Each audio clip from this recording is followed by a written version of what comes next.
Awakening, you're like, uh-oh. Yeah, it was. Okay, we are about to begin. Should we have a countdown? No countdown? No countdown. Huh? All right.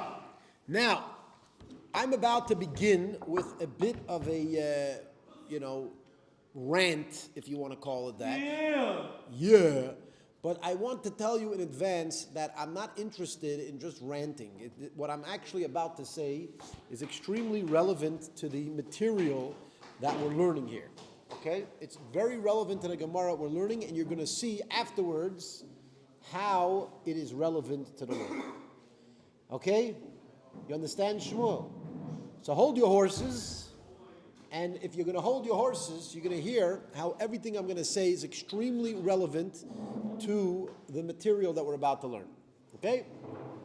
There is this phenomenon out there, and it's very often called cancel culture. Okay, you ever heard of cancel culture? Cancel culture is you find something that you don't like in somebody and you just try to shut them down. That's it. They're out the door. You don't want to listen to them. You don't want to hear them. You just whatever you can do to shut them up, you do because you need to cancel them.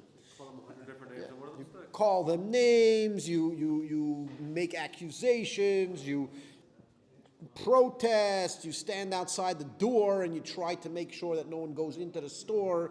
There's all sorts of different things called cancel culture. And I want to address this not because I'm trying to make a shir about cancel culture, because as you're going to see, this is going to be relevant to the Talmudic lesson that we're going to learn today as well. Okay? I actually, when I referred to cancel culture, I renamed it. Okay? So any of you out there that ever heard the name cancel culture, we need to cancel the name cancel culture. All right?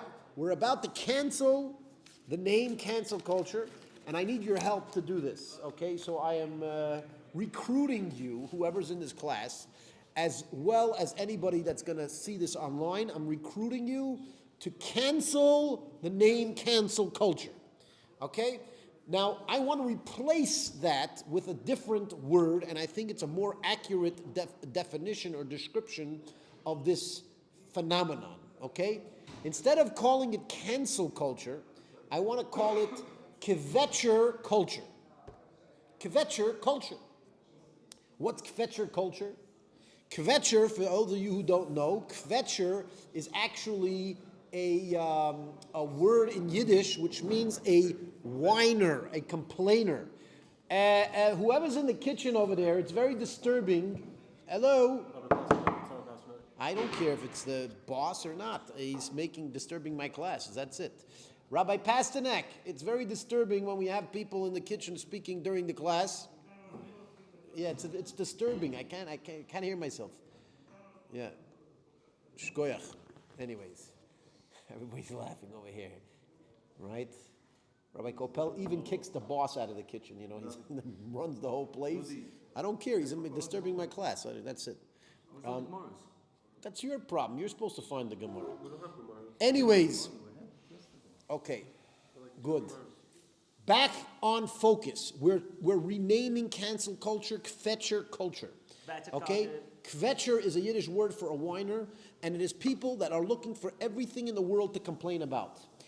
And the reason I call it a culture, because there's a culture that people think that if they could come up with a problem in life, they just found gold. It's like, if I can find a legitimate problem to complain about somebody else, to cancel somebody else, to shut someone else down, they actually think that they did the world a favor. They're doing, if you want to help the world, you gotta cancel people, you gotta shut people. And by the way, very often they say they need to fight evil.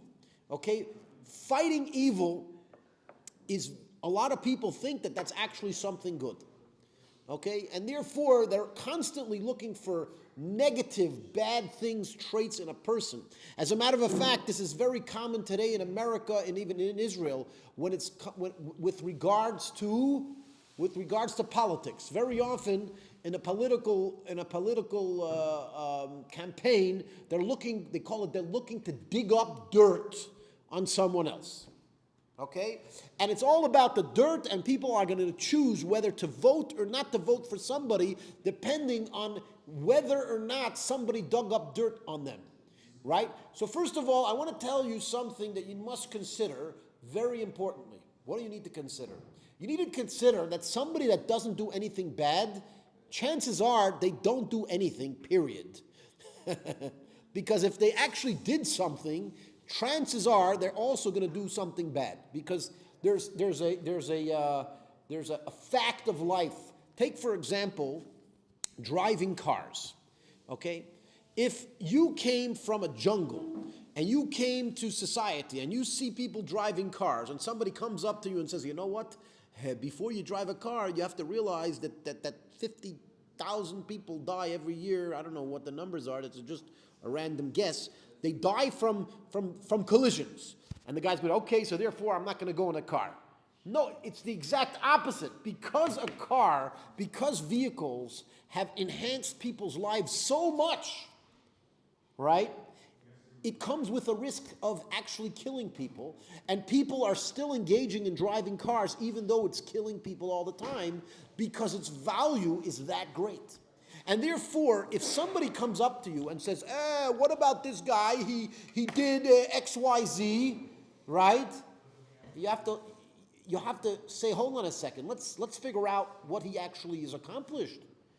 Right? You can't just look at the bad. If you're looking at the bad and the evil of a person, you have zero ability to judge their character. You cannot judge somebody's character by what evils they've done. Because as a matter of fact, if a person's more active, chances are they've done more evil. The question is, how relative is the evil to the good? Is it worth it?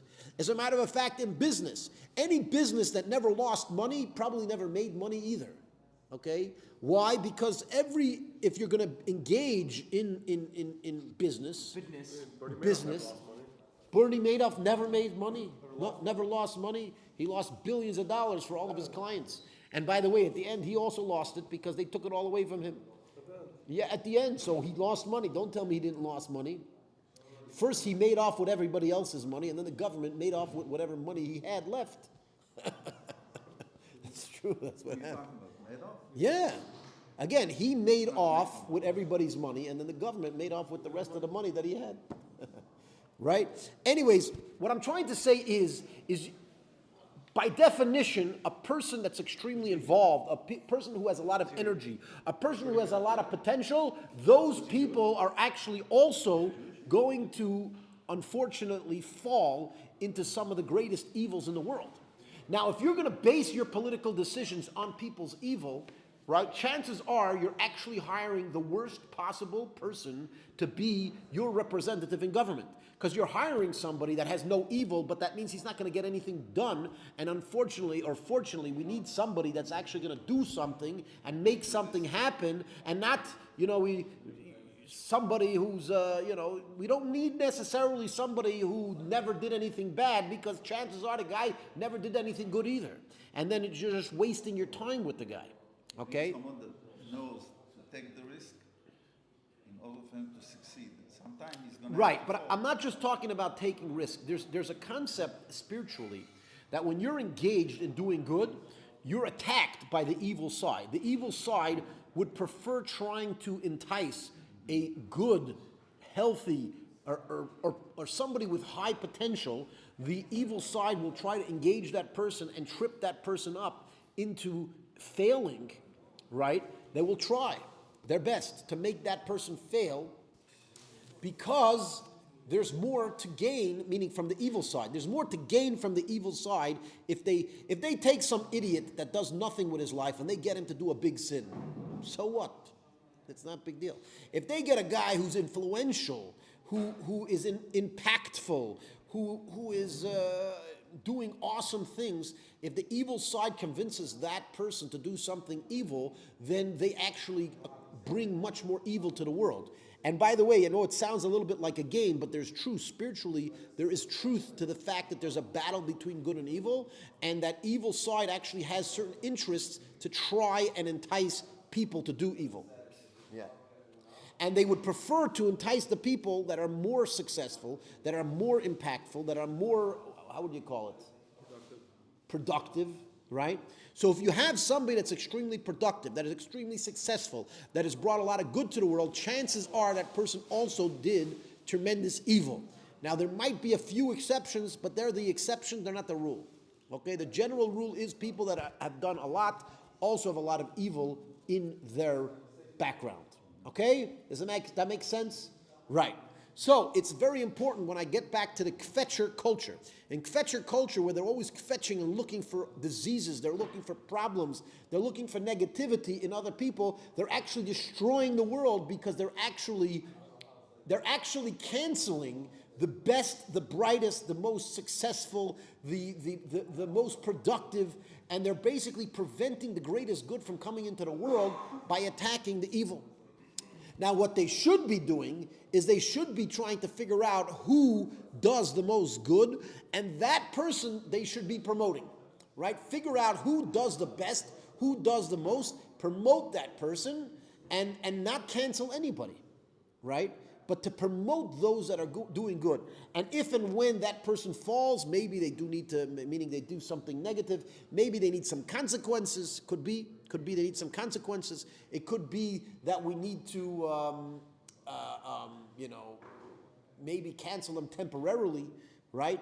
But ultimately, we need to uplift those that are doing good, rather than trying to find the evil in somebody and canceling them because of the evil. Because guess what? If you look, especially in today's day and age, the people that are really successful, the people that are really productive, the people that are bringing the best good into this world, they also have horrible deeds that they've done as well. And as I said, spiritually, that's par for the course, if that's the right word I'm using. Right? That's just the way it is. That's the way generally it works with people. Understood? Good, right? So what I'm trying to suggest is that kvetcher culture, which was used to be called cancel culture, is actually destroying the world from within, right? Because we're only focusing on the evil of people, and we're not properly focusing and considering what the person actually brings to the table, what good that person could actually bring to the world, which is the main focus that we should be focusing on, and not the evil that's there. I'm not saying we should ignore the evil. The evil needs to be dealt with in an individual situation, an individual basis. But to determine a person's character, right, because of the evil only, just because of the evil that they've done, is actually a horribly destructive mindset and should never be done. It needs to be ripped out of the whole world. We have to get rid of this cancel culture. We have to cancel culture. And the way to cancel culture is by calling it kvetcher culture. There are these people that have nothing better to do with their lives than to complain and to kvetch. Right? I see online, I put these things, I could see right away. I see right away the people. I could see their character. Just by the way they answer, just by the way they comment. They put a comment on my video. They put a comment on my Facebook posts. You could see right away these people have nothing better to do in their life than to complain. They've never done anything in their life positive, right? I put up one video. I thought it was one of the most positive videos I put. You're making fun of the guy. I'm like, the guy was standing in my face laughing with me. We were joking around. You're insulting him. I'm like, what do you mean I'm insulting him? Where did that come from? No, not Dirtball, for somebody else. But whatever it was, the person was fetching for stupidity. For nothing. The guy doesn't know what they're talking about. They're looking to complain. They're looking for negative. They're looking for complaints. They're looking to stir up. They're looking to basically put somebody down, right? Instead of trying to lift people up, they're trying to put people down. They're trying to look for your faults, magnify your faults, and then destroy you because of your faults. And that's a horrible thing. And those people, in fact, are horrible. And those people need to be canceled. We need to get those people out of society. We need to shut them down. We need to make sure that they feel like a bunch of idiots that they really are. Because we need to cancel culture, yeah. Yeah, that's exactly what I'm saying. I said it like 10 times already, but you haven't been listening because you're just sitting here and just listening to everything except for the cancel culture. That's it. Anyways, the reason that I actually brought this up has a lot to do with the Talmud that we're about to learn. But before I do that, I want to remind the people online that if you are on YouTube, you should right away subscribe and hit the bell so that you can continue being part of this class. I also want to tell you that you could actually, if you have a question you could actually put it in the comments in either YouTube, Facebook, Kick, Twitch, whichever one you're on, and it'll come up. Except for right now, I see it's going round and round for the last 20 minutes, and it's not loading. I don't know why. Our tech guy might have to figure that out. If not, I don't know what. But yes, if you put in a comment, if you put in a question, we will deal with it in class. Those of you who were here before know for a fact that we've actually answered people's questions. We had some amazing conversations based on your comments that came on. All you have to do is put it in the comment section, and we right away will see what comes up. Whatever you're commenting is going to come up, and we can deal with it. If it is on topic, we will deal with it immediately in class. If it is off topic, you have to wait till the end of the class. Okay? So at the end of the class, if you have any question off topic, you could ask. If you're asking a question during the class, it has to be something that you're not understanding, something that we're actually talking about now. Yes? You had something you want to say? That's why we asking God. We ask God here every day, in the morning, yeah. Yes, that God should distance us from an evil friend, from an evil neighbor, from an evil infliction, from an evil eye, from evil words, from slander, from false testimony, yeah, etc. Right? Yeah. L'chaim lebracha. Okay, let's continue. Now, yes. So we started yesterday, and I'm not going to go over it too much, but there was a dispute whether we use on Rosh Hashanah the horn of an ibex or the horn of a ram. The horn of an ibex, if you've ever seen it, it's very straightforward. It's kind of like, it goes like straight up. If you look at the horn of a ram, it's very tilted, very bent over. Okay? Now, I'm not going to go back. We discussed this yesterday. I'm not going to go back in whose says what. Right now in today's lesson, we're going to go to why they said what they said. Why did they say that again, what is the preference to using a ram's horn versus using an ibex horn? Okay, good. B'mai komiflagi. The Gemara starts out by what is their argument, right? If one of them says you should use a ram's horn and the other one says you should use an ibex horn, they obviously have reasons. They're not just eeny, meeny, miny, mo. One rabbi said let's go with the ram's horn, and one rabbi said let's go with the ibex. That's not the way we work. Okay, in the Talmud, they're very precise and they had very deep calculations on why they said what they said. And there's going to be deep philosophy, as we're going to hear, in the difference between an ibex horn versus a ram's horn. Okay? Makes sense? Good. Now, what are they arguing with, says the Gemara? Mar Savar, master holds, Berosh Hashanah. Kama de Chayef inish daite tzvei ma'alei. Ubiyom HaKippurim, kama de Poshit inish daite tzvei ma'alei. So here we say as follows. Mar literally means master. M-R. In English today is also Mr., right? Mr. actually comes from master. They used to call master, meaning the slaves. The slaves were called. The slaves were slaves, and they used to call their master masters, right? So if you went to the southern places in America when they have slaves, so you were master so and so. You were master this. If you were not a slave, you were a master. You were either a master or a slave, right? Now, because of that, they changed it to Mr. because they didn't want to sound like master. But actually, Mr. comes from master. And by the way, the concept, calling a person a master is not necessarily something that has to do with slavery. It also has a lot to do with respect. In the olden days, if you were the head of a household, you were the master, right? You'd have the master, and the missus was called maybe the Giveret. Again, she was also called like no, not the mistress. No. The mistress. Huh? Yeah, again, it was usually the head of the household, or in this case, when you're talking about a rabbi who mastered his craft, he mastered his ability to be a rabbi, he was called master. Now, when the Gemara mentions master said this and master said that, it's actually a little bit like a play where you have to go back and know which character is which. Because master is not an individual. There's no individual person called Mar. Some people make this mistake. There's no individual called Mar, which is master. There's whenever you see that terminology used, it's expecting you to review the argument or the opinions of the before, and it's trying to say one master says this for this reason, the other master says that for that reason. You understand? Good. All right?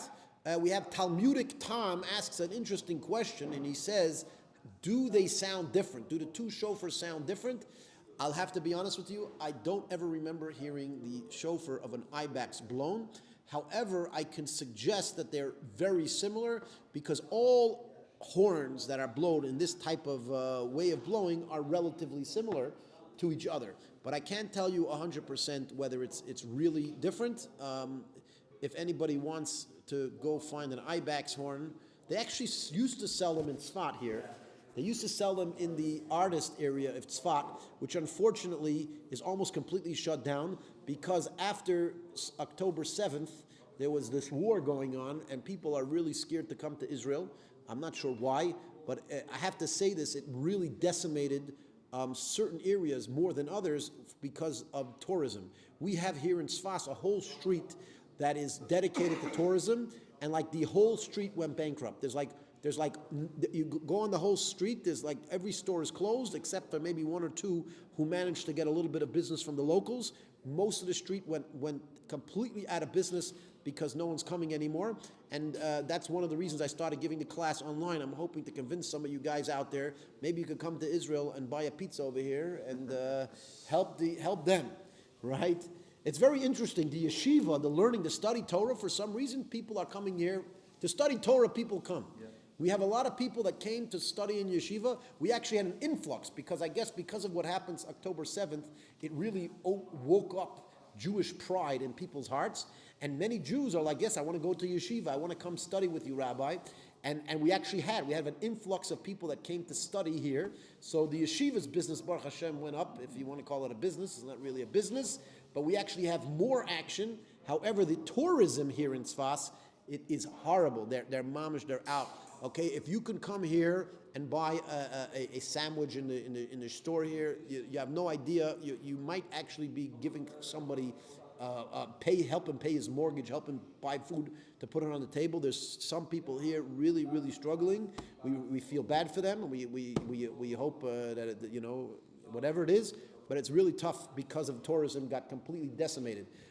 The reason we got into this is because in the tourist area, they used to sell all sorts of these horns because it's the Rosh Hashanah horns. They used to sell the ram's horns, but they also used to sell the ibex horns because people, I don't know, it's like an artist area. So people buy these, exotic things. So there was a lot of people selling the ibex horn as well here in Tzfat.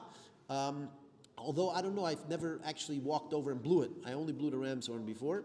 And that's that. Actually, I did blow goat's horns, and goat's horns and ram's horns, the sound is almost identical. All right? Anyways, let's go back to what the master is saying. The master is basically saying, one of the masters hold that the more bent over your perspective is on Rosh Hashanah, the better. However, on Yom Kippur, and by the way, I want to remind you guys, we're talking about not every Yom Kippur, we're talking about the Jubilee Yom Kippur. On the Jubilee Yom Kippur, you're meant to be more upright, more straight. Okay? Now, the shofar of a ram is all bent up. It's a very bent up shape. So it shows like you're kind of like bent over. And whereas on Yom Kippur, when it comes to the Yovel, you're supposed to be straight up, and we're going to speak about why, etc. Now, this is back to what I was saying earlier, the different perspectives of approaching God. When you approach God, should you be approaching God in a way of upright or in a way of bent over and kvetchy? If you listen to some of the old Jewish music from Europe, right, it was all about crying,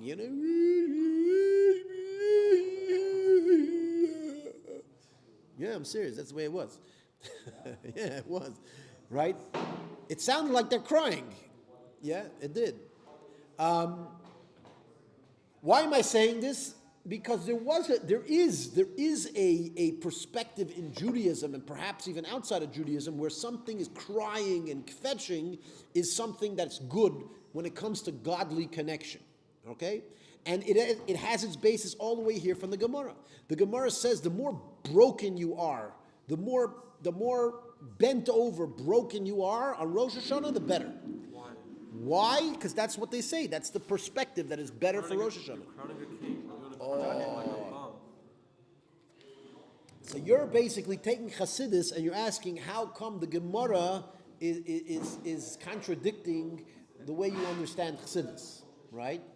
So the Gemara, which was written nearly 2,000 years ago, should have understood what Chassidus, which was only 200 years ago, came up with. Does that make any sense? What's the purpose? You should be asking a question on Chassidus, not on the Gemara. Why no? Why no? Who came first? Yeah, who cares Crowning the first? king. Who said you're crowning the king? That guy over there. You know, a Chabadnik once comes into somebody's office and he says, he knocks on the door and he comes in and he says, could I share with you a Dvar Torah? I want to teach you something from the Torah. And the guy says, sure, sit down. The guy sits down and the Chabadnik starts, he says, the Rebbe said in a Sicha, Bereishis bara elikim es hashamayim ve'es ha'oretz. In the beginning, God created the heaven and the earth. Meaning, like the Rebbe is the one that came up with that idea. You know, the Rebbe came up. No, there was a whole Torah before Judaism. There actually was. There was a Torah before Judaism. What? That story. Yeah, I told you the story of Rabbi Mordechai Eliyahu. Anyways, good. Anyways. Wait, so what's the Gemara's reason for Rosh Hashanah? I never knew there was a different reason. Excuse me, we're learning one piece of Gemara at a time. Okay? Now, the fact that different parts of Judaism contradict each other, that's nothing new. That's actually pretty common and it's happened a lot. And by the way, they don't really contradict each other. They're just very often seem like contradictions until you resolve the contradiction. Listen, he's the tech guy. You sit and try to listen to the class. That's it. Everybody wants to do everybody else's job. Shish. Can I know how to? Everybody wants to be the tech guy. Okay, one master holds that Rosh Hashanah you should be bent over. It's bent and broken. That's the way you should pray to God, right? And on Yom Kippur with the Yovel, then you should be like Pashit. Pashit is kind of like straight or simple or straight, or it's like straight up, right? Umar Savar, and the other master holds the exact opposite. He says, Rosh Hashanah, on Rosh Hashanah, Kama de Pashit inish daite, the more straight up you are, the better. However, in a tainis, when you're fasting, then you need to be bent over. Now, in Judaism, if something looks like it's going to go horribly wrong, there's a concept that the rabbis actually make people fast. They fast. Yeah? Yeah. So when we're fasting, as a matter of fact, in biblical times, when they fasted, they would blow the shofar. I'm not sure about today. We have some Sephardim in the house over here. When they do selichot on a fast day, do they blow shofar as well or no? Yeah, on a regular fast during the year. You're not sure. We have to find out. Any Sephardim out there maybe? Yeah. Huh? The Mekubalim do that. They blow the shofar even during the year, during the fasting. There is an old tradition that during fast days we blow the shofar. A fast day is when you're trying to get rid of some evil decree. When you're trying to get rid of an evil decree, then it says that you should be bent over. There's a concept of kind of feeling broken because you're basically, if you're fasting because it looks like God's bringing on you a trouble, that actually shows that you need to correct yourself, which means something's wrong with you, right? However, on Rosh Hashanah, not necessarily is that the approach. So there's a difference of opinion whether you should be upright or whether you should be bent over. Now, I just explained how bent over is a sign of being broken, a sign of being put down, a sign of ultimate humility and lack of self-confidence, etc., right? And upright sounds like confidence, but upright is not necessarily confidence. Okay, some commentaries say that upright just means that you're straightforward looking towards God. Meaning, when you're bent over, who you focused on? You, right? You think that you're humble. I'm so humble, therefore I'm bent over. But you have to realize if you are bent over because you want to show how humble and how broken you are, who you focused on? Yourself. You're not focused on God, you're focused on yourself. As a matter of fact, there's a Hasidic tale. Listen carefully. There's a Hasidic tale that goes as follows. All right, you ready to listen? Yeah. There was once a Hasidic Jew who walks into a synagogue and he hears two people arguing. One yells at the other, "I'm a nothing." Meaning he wants to show he's humble. Ich bin a gar nicht. I'm nothing. And the other one says, "What are you talking about? You're a nothing." "I'm a nothing." And they're going back and forth. And this guy is looking, here are two serious Torah scholars, very famous individuals, productive, etc. If they're nothing, so the guy thinks to himself, if they're nothing, I'm definitely nothing. So the guy that is witnessing this, he looks at these two individuals who are very respected individuals in the community. Each one's arguing who's a bigger nothing. And the guy looks at them, he says, "What are you guys talking about? You're nothing." "I'm definitely nothing." And the two guys look at him and say, "Who are you to be nothing?" Who are you to be nothing? Meaning you need to be something to be nothing. In other words, they recognize how arrogant they truly are, and they're trying to act as if they're not arrogant, that it's really nothing. Right? So the truth is that there's an aspect of selfishness in humility. Okay, you say, "Oh, the guy should be humble." If you are being humble because that's adding to your own, how would you say? There's a word, self-view. What is a word? Self. No. There's like a self-identity.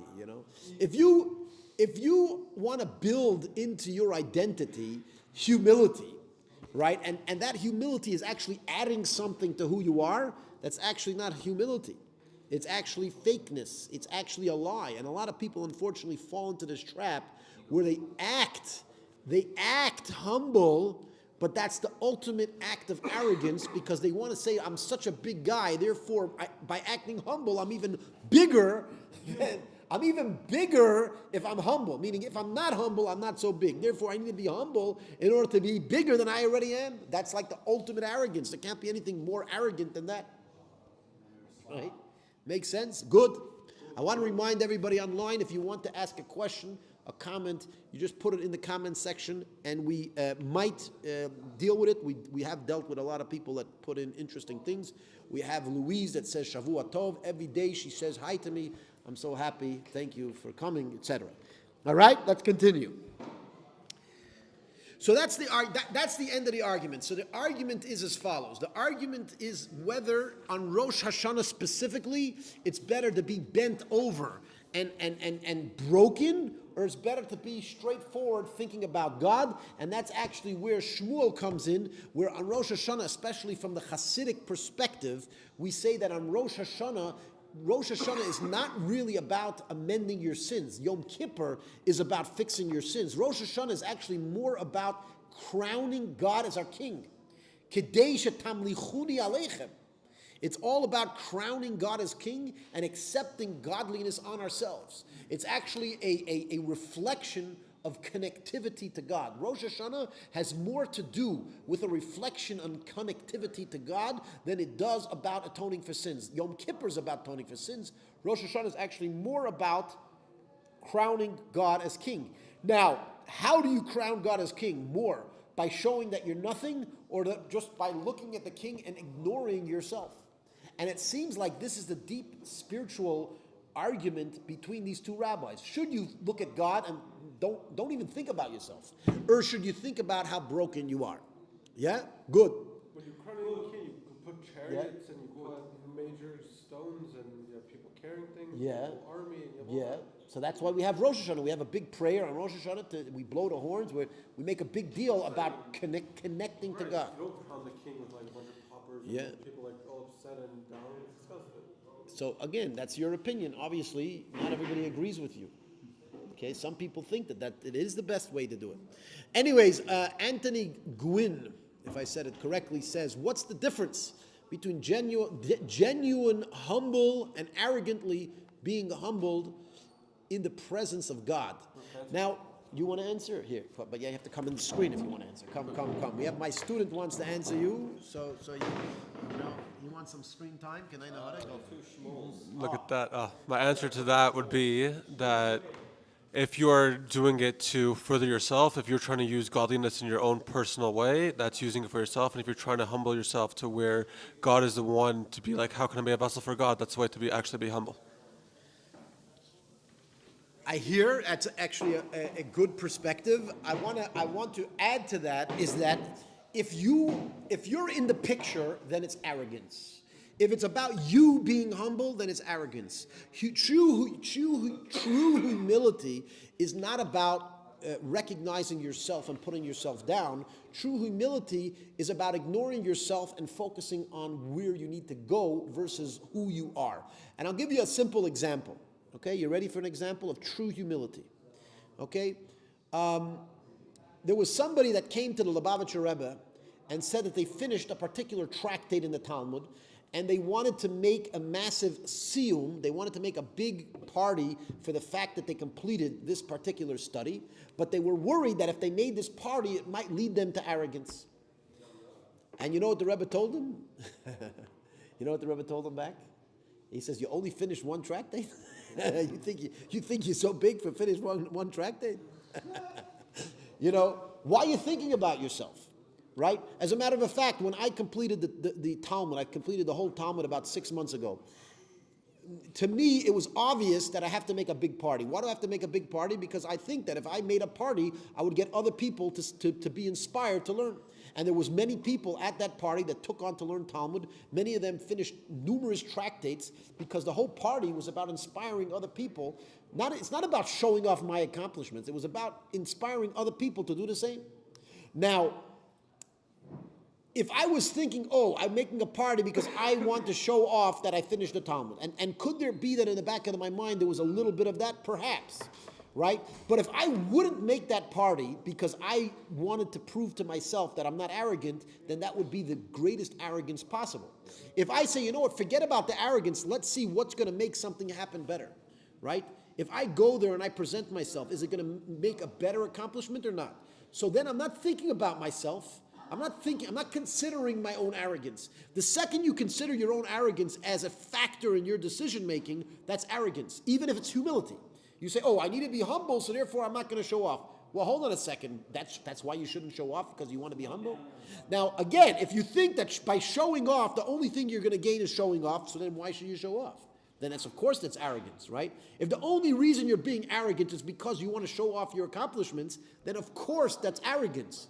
But if you're showing off because you think that by showing off you're gonna help people, you're gonna inspire people, you're gonna get people to do good things, then by not showing off you're being arrogant. You understand? By acting humble you're being arrogant. You have to basically continue your life and do what's most productive, to do what's most helpful for the world, ignoring who you are and your own arrogance. Right? If your arrogance plays a role, whether it is that you're going to do something that's not necessarily helpful, but you're doing it because you want to show off, that's obviously arrogant. But if you're not going to do something that you think is actually helpful to the world because you want to be humble, that's not humility, that's actually arrogance. All right? Good? We got that? Weitergegangen. Let's continue in the Gemara. I think you have to go up. Maybe somebody else asked something. Well, thanks for your question, Anthony Gwynn. No, not up. Down to the bottom. Yeah, good. That is the bottom. Okay, good. Let's continue. We're going to continue just a very small piece of Gemara. We're going to finish here, and then we're going to go to questions. Remember, all you out there, once we finish the main discussion of the class, anybody that wants could ask any question, whether or not it's on topic. It could be any question you want to ask a rabbi. You can ask as soon as the class is done. During the class, you could only ask if it's relevant to the conversation we're having. Okay? So we also, in the Mishnah, we have 2 dots, a couple words in 2 dots, which basically means we're quoting another piece of the Mishnah. The Mishnah says that in the Holy Temple, the shofar, the mouth of the shofar was coated in gold. So the Gemara asks, There's a clear rule that if you coat a shofar with gold in the place that you actually blow, it is actually pasul, meaning it doesn't work. You're not fulfilling the obligation of blowing shofar if you're blowing into gold. You need to blow into the raw animal horn, right? Kosher, and it says only if the gold is not coated on the place where you put your mouth. Abaye says, so he says that in the Holy Temple, when they coated it in gold, they also only coated it in gold. They would leave a little space by the mouth. They would leave a little space by the mouth so that the mouth is touching the actual animal horn. And then they used to coat it only after the place where you put your mouth. And that's why it was okay. Abai is just explaining the Mishnah. It's a bit of a technical concept. But the Abai is explaining that they didn't literally put gold in the part that the mouth touches, because if they did put the gold in the part that the mouth touches, it wouldn't be kosher to blow the shofar on Rosh Hashanah. However, they used to leave a little bit of space empty so that when he put his mouth on the shofar, he was touching the actual horn, not the gold. And then only after the mouth part where he touches, they used to put it in gold to make it fancy for the Holy Temple, that it should look holy and special. Very good. Ruvain Leivich says Yechi. All right? This guy, I don't know why. This guy's not Mishachist, because if he was a Mishachist, he would write the whole sentence. He wouldn't just write Yechi, you know? Anyways, that is the end of the Talmud class today. Anybody that wants online or in the class to ask a question on topic or off topic, at this point you could ask that question. If you feel you don't want to stay for that question answer session, you want to just learn on your own the Talmud, you're definitely welcome to get up and go there. Or you could ask a question, whatever you want. Anybody who's going to ask the first question, remember, if you're online, all you have to do is type your question into the comment, whether you're on YouTube, Facebook, Kick, Twitch, whichever platform you're on. My computer brings them all together. I can see right here any comment. It might be delayed a little bit, but if you put it in, we'll deal with it. If it's a relevant question to ask a rabbi, it does not have to be on the topic that we just discussed. All right? Good. Anyone else? Yes, somebody. You have a question. Shmuel has a question. You were saying earlier how the evil side attacks you more if you have more potential. Right? Yes, 100%. Does that mean that you have to fall? Does it mean that you have to fall and fail in order to actually get to where you need to be? Absolutely not. Falling and failing is not necessary. Falling and failing is not necessary to succeed. However, because success usually makes it more likely to fail and to fall, chances are, if you're very successful, you fell at some point. It doesn't mean it's necessary. As I said, some people, for whatever reason, you have some great tzaddikim, you have some great righteous people that they were able to accomplish tremendous amount without falling, right? But again, they're the exception, they're not the rule. Generally, when a normal human being is going to be successful, they will have failures on the way to their success. Yes, they will.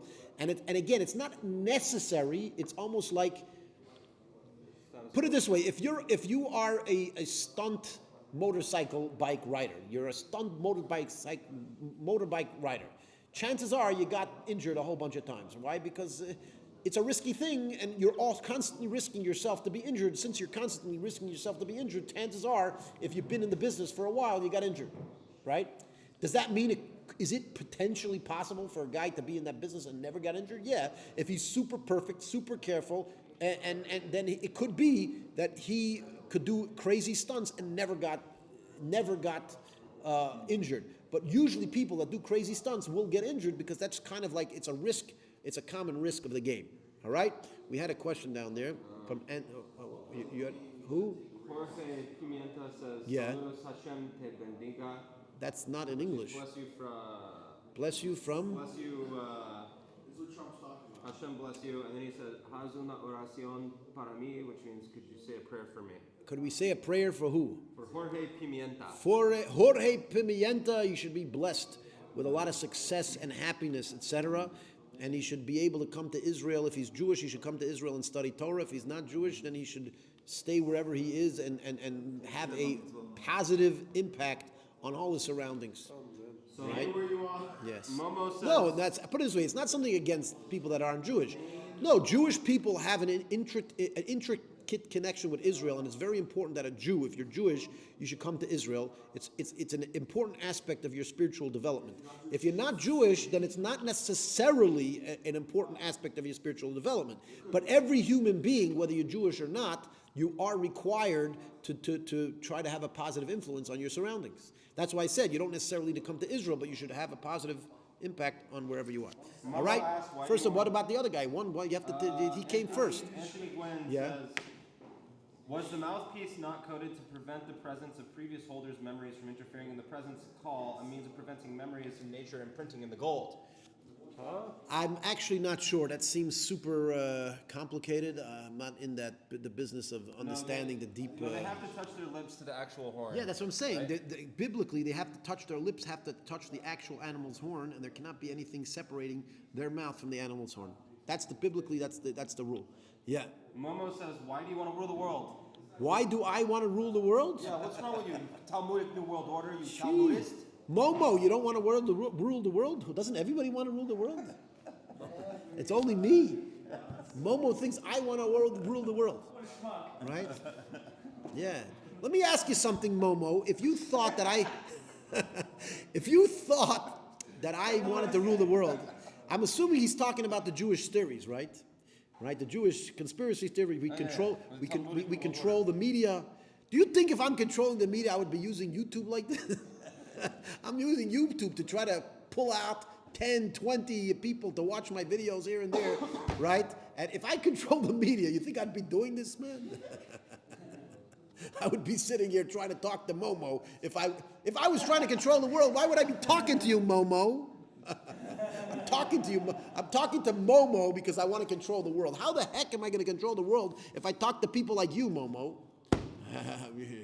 I don't know who you are, by the way. It could be that you're maybe the president of the United States calling yourself Momo. But chances are, if you're calling yourself Momo and you're asking those questions, you're probably not very in the loop of knowing what's going on in this real world, I'm assuming. Yeah? Anyways. Oh, he's just joking, Momo. Good. Well, it was a good joke. It was a good joke. We all had a laugh. Thank you. It was a good joke. Thank you, Momo, for the joke. Thank you. We appreciate it. All right?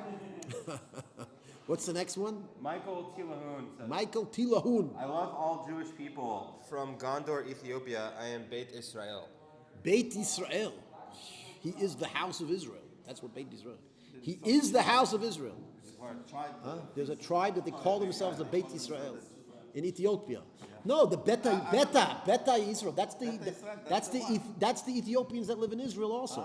No, there's still some that live in Ethiopia. Meaning there's a lot of them. No, they're called Beta Israel. Beta Israel. They call them Beit Israel. That's what they call themselves. It seems like he is. He's probably from the tribe that the Ethiopians that are here in Israel. They didn't bring all of the Ethiopians. There's some of them still in Ethiopia. So he's probably the person in Ethiopia that's connected to the people that are here in Israel. That's what I understand. And by the way, for those of you who don't know and you're trying to figure out what the heck am I talking about, there's a group of people from Ethiopia who claim to be from the original Israel, from the original nation of Israel. Many of them have moved to Israel. Okay, there's actually a dispute amongst the rabbis whether they are 100% accepted as Jews or they have to convert. But no, I never heard a rabbi say they're not. No rabbi have ever said that they're not Jewish. The only question is their heritage enough proof to consider them Jewish? And some rabbis will say yes, and some rabbis will say no. The Lubavitcher Rebbe said that it's better if they go through the Jewish conversion, so this way no one should argue with them. And I think the Rebbe was very practical. The Lubavitcher Rebbe was very practical about these Ethiopian Jews, because practically, when there's two rabbis that argue if you're Jewish or not, many Jews are just going to not want to connect with you. They're going to be like, oh, I don't know if you're Jewish, right? Whereas if you go through the conversion process, well, then everybody agrees you're Jewish, and therefore everybody could connect with you. And by the way, I could tell you right now here in Israel, a lot of Ethiopians have this problem, because the rabbinate originally did not accept them as Jewish. Then they started accepting them as Jewish. However, you'll see that the Ethiopian Jews in Israel very often are not properly integrated into other Jewish communities, and I think it has to do with this doubt. It's better that it's better for them that we don't doubt them. Okay, and by the way, some people say it has to do with racism. Judaism has a very strict rule system, okay? And there's no racism allowed in Judaism. And, if a person's, where's racism come in Judaism? Right? The question is, if there's enough proof, is there's not enough proof. Now, if a black person converts to Judaism, I've never actually heard a black person that converted to Judaism that people don't accept them as Jewish. There's people in America, there's black Jews in America, they converted to Judaism and they're completely accepted and they become part of the community because everybody knows if he converted, he's Jewish, definitely. There's nothing to ask about it, right? Whereas the Beta Israel, because there's some rabbis that say yes and some rabbis that say no, so then a lot of Jews automatically are hesitant to connect with them properly. Now, if they converted, then there's no question, and it will be better for them. That is, I think, what the Rebbe's opinion was. It's better for them if they convert, so that people should completely accept them, and they should be part of the Israel, and no one should ever doubt them as being not Jewish. All right?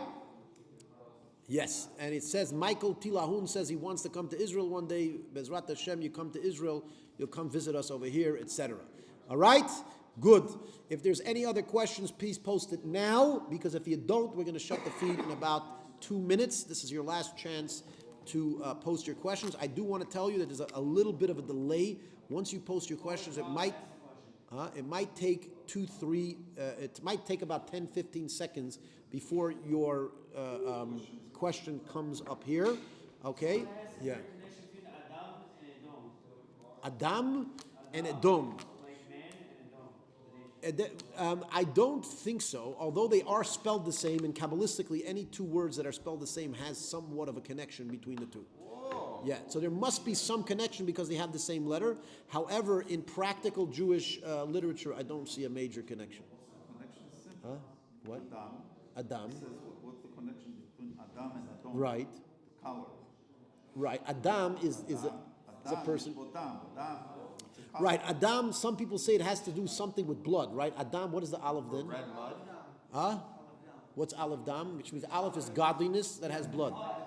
Aleph is the godly soul in the blood, so it's Adam. All right. Interesting perspective. Okay. What is it? Somebody asked up there a different question. What was that, Louise? What did she ask? What happens to your soul after death? We've actually discussed that in another video. I mean, obviously, no one knows 100% what goes on. There's a lot of Kabbalistic traditions as to what goes on. I'm not really going to get into it, but there's books on it. What? What are you looking at me like that for? What happened to the soul after... Again, there's a lot of different parts of the journey. It's not just what happens. There's obviously the soul after death has a journey.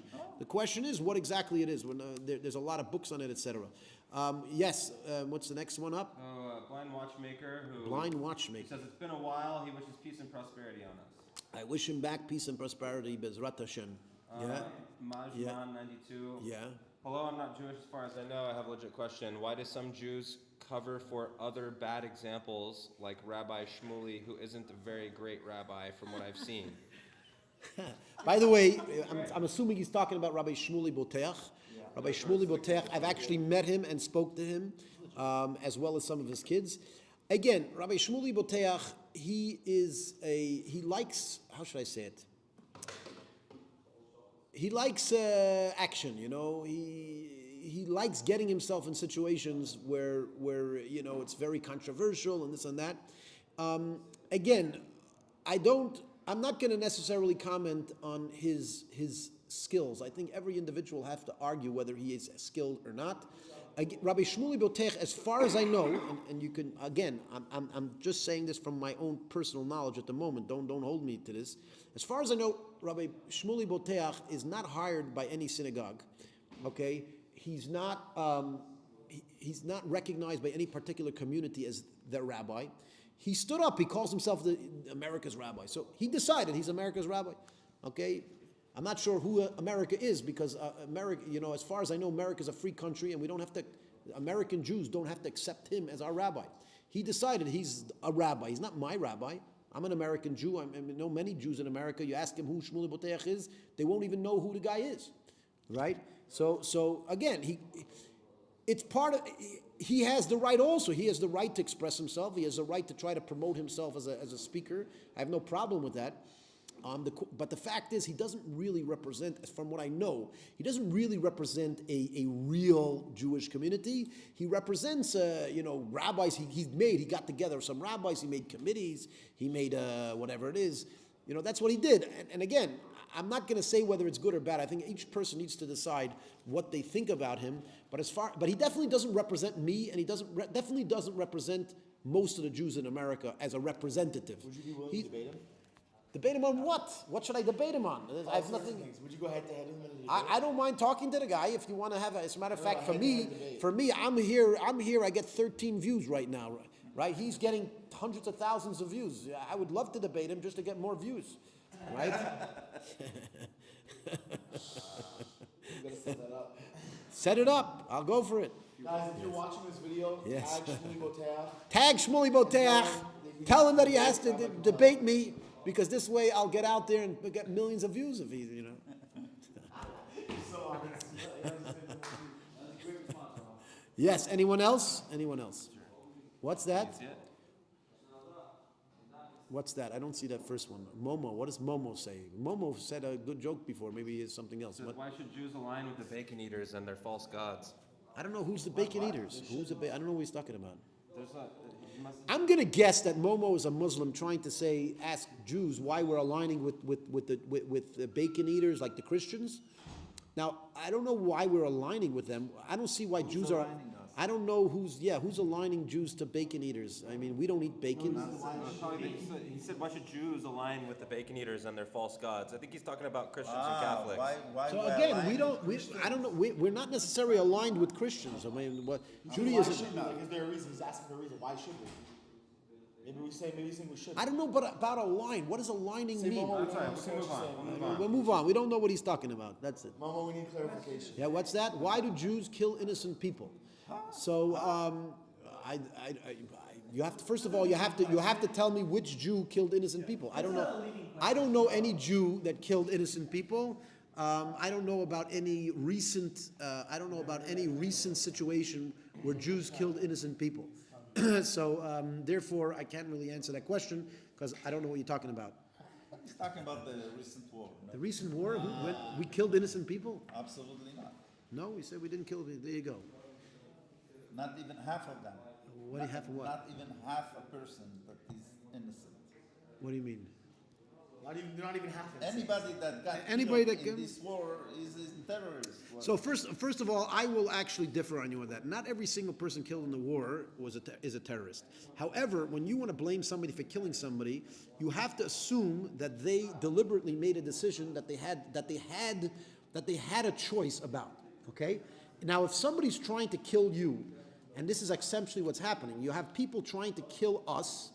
Okay, and they're literally forcing us. If we want to defend ourselves, the only way to defend ourselves is to make risky moves that could possibly kill people that are innocent, right? And that's what they do. So they shoot at us, and in order to defend ourselves, they hide behind their own kids. They hide behind their own kids, and then the only way we could defend ourselves is by risking the lives of their kids, and not deliberately. If a soldier actually deliberately killed a non-combatant, then I would have a problem with that, right? But if a terrorist is holding a baby, which they often do, they hold a baby, and a sniper tries to shoot the terrorist and accidentally hits the baby, I don't see the sniper as killing the kid. The terrorist killed the kid because he put somebody. If you put somebody in a position of risking their lives, you are responsible, right? If you put somebody in a situation where the only way for them to live is by killing somebody that's innocent, I don't think that the person that killed the innocent is killing them. It's really the person putting them in the situation. They're killing the kid, right? So that's why I said, right. And Again, the point is if you attack somebody and you make the situation that the only way to defend yourself is by attacking you back, obviously, because if you want to defend yourself, you have to attack the guy back, and the person's hiding in an area where there's innocent people and the innocent people get killed, I don't see that the attacker, meaning the defender, the person that's trying to defend themselves, they don't have a choice in the matter. You don't have a choice. I don't see a human as if you are in a situation where your life is being attacked, you will fight. That I don't see you have a choice in the matter. Okay? Since you don't have a choice in the matter, you cannot be blamed for that. Okay? You could only be blamed for something if you had a choice in the matter. Now, if the original attacker that's hiding behind the kids, they have a choice in the matter. They could have not attacked to begin with, and even if they did attack to begin with, they had a choice. They had a choice not to hide behind the kids. The fact that they attacked to begin with and then they hid behind the kids means they killed the kids, because a human being doesn't have a choice. If your life is under threat, you will defend yourself. And I don't think that it's your choice. You don't choose to defend yourself. You have to defend yourself. That's part of a human being's nature. If you're being attacked, you defend yourself. Right? So because you don't have a choice in the matter, you can't be held responsible for killing the person. Because you didn't have a choice in the matter if your life is being threatened. The person who has a choice in the matter, I'll tell you, by the way, what? I'm going to tell you something important, by the way. I'm very, very, very political, and maybe we can make a short or a long out of this. Okay? I'll tell you two types of people that actually could stop the killing of children in Gaza. You want to stop killing the children in Gaza? There's two people that have a choice. Number one is Hamas, because if they stop attacking us in a way that the only way that we can possibly defend ourselves is by risking their own kids and unfortunately accidentally sometimes killing their kids, right? If they stopped doing that, then the kids would stop dying in Gaza. So they have a choice. Does Israel have a choice? No, because we don't have a choice to defend ourselves. I don't consider it a choice. If I hold a gun to your head and I say money or your life, and you give me your money and I say, well, I gave you a choice, you could have just died. No, it's not a choice. If your life is under threat, you don't have a choice. You have to defend yourself, right? And if you have to defend yourself by killing somebody that's innocent, then you're not at fault, because you don't have a choice. You have to defend yourself, right? It's not a choice. Okay, the other person who really has a choice in the matter, listen carefully, people. The other people who have a choice in the matter is you, the people listening to the news. You know why Hamas does this? You know why Hamas attacks Israel and then hide behind the kids and forces, and they force. Kill the Jewish people? No, the reason they do. You're not listening.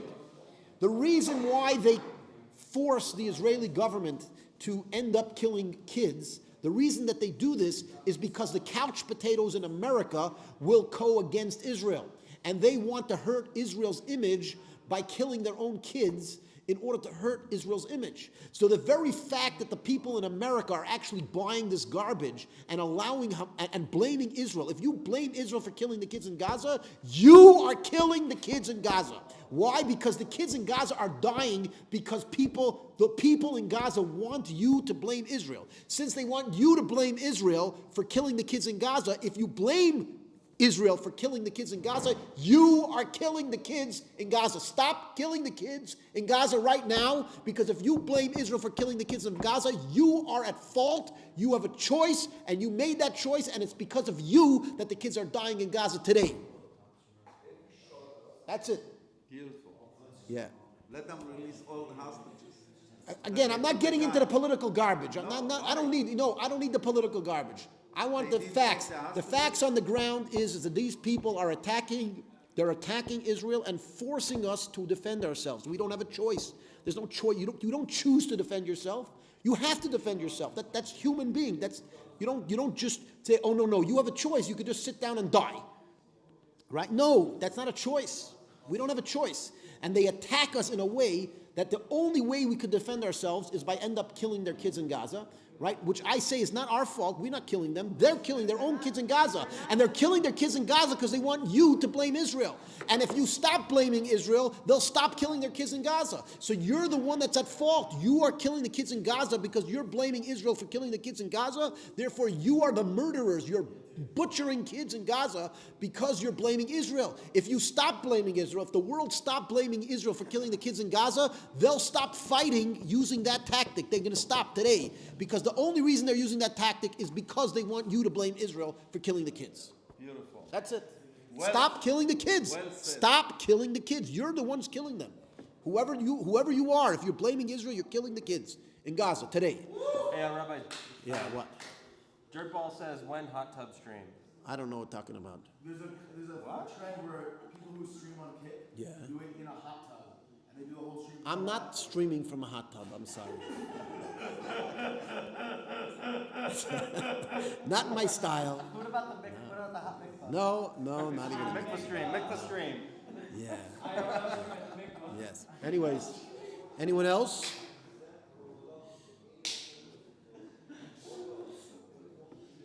Yes.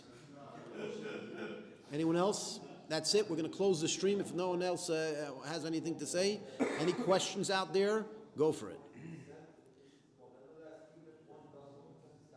Anyone? No one. No. The 10 count. Huh? We're going to give a 10-second count. If we have any other questions, we'll go for it.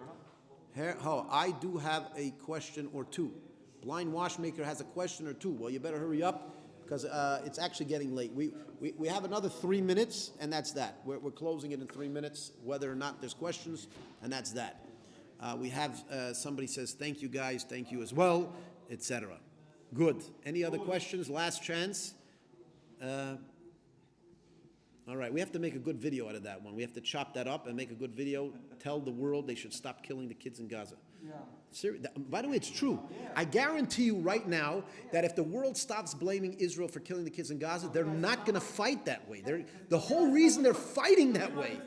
Correct. The whole reason they're fighting that way is because they want people to blame Israel. That's their plan.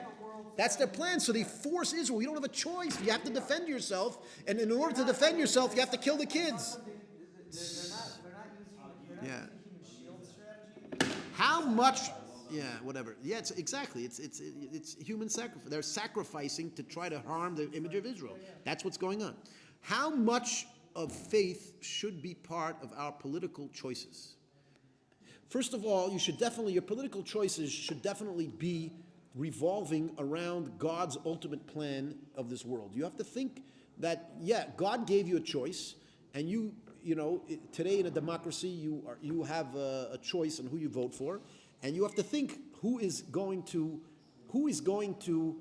accomplish God's plan better. Is it this guy or that guy? Or today it's this guy or that woman, in America at least. Yeah, it's up to, and whoever you... Well, I would vote for a woman if I thought that she was accomplishing what God wants more than the man that she's opposing. Why wouldn't I vote for a woman? Huh? I'm woke. Don't compare me to that group, please. All right. Is there anything in Scripture about how to choose between faith and what is our current political beliefs? Well, I think if you look in Scripture, I think that I'm not sure what you mean by political. There's a lot of aspects to politics that are godly and that could be interpreted and explained in godly terminology. There's a lot of that. There's also a lot of things that the exact opposite, right? There's things that are kind of God wants you to make a choice. That's it, right? I think that very often the ideologies. If you ask me, for example, today, let's get a little political. Once upon a time, the Democrats were more about a social perspective. Okay, they were all about maybe we should help people, maybe, and the Republicans were more about business and everybody needs to work, right? And the Democrats were more about giving people more benefits, right? That was once upon a time. But today, it's actually morphed into the Democrats today in America have morphed into a very political. Spiritual culture of where they're actually doing things against God. Okay, they believe things that are clearly anti-God. Okay, and by the way, even now they're fighting in New York, for example, to try to make it harder for Jews to have Jewish religious practices, which is against America, because America is all about freedom of religion, right? But they're very often attacking freedom of religion to force people to learn their stupidities, right? Now that's very ungodly. As a matter of fact, my family was always Democrat, right? If you ask me, I think that from a social, economic perspective, I might be more leaning Democrat. But if you ask me, I would never vote Democrat in my wildest dreams today, as the party is today, because of their anti-godliness that's going on there. The Democrat right? today is not the Democrat that used to be. Right. Again, I think the democratic ideals might be more into the democratic ideals, but the way that they're applying it today is definitely not godly. All right? All right. Momo says Hamas ain't Muslim. Could be. I don't know. I think they say they're Muslim, but if you say they're not, we have a, yeah. Anyways, we're going to end with that because we ran out of time here. Thanks for coming. We have this program every single day, usually at 11. On Mondays and Thursdays, we start at 11:15. So between 11 and 11:15, we should start every day. Of course, we don't do it on Friday and we don't do it on Saturday.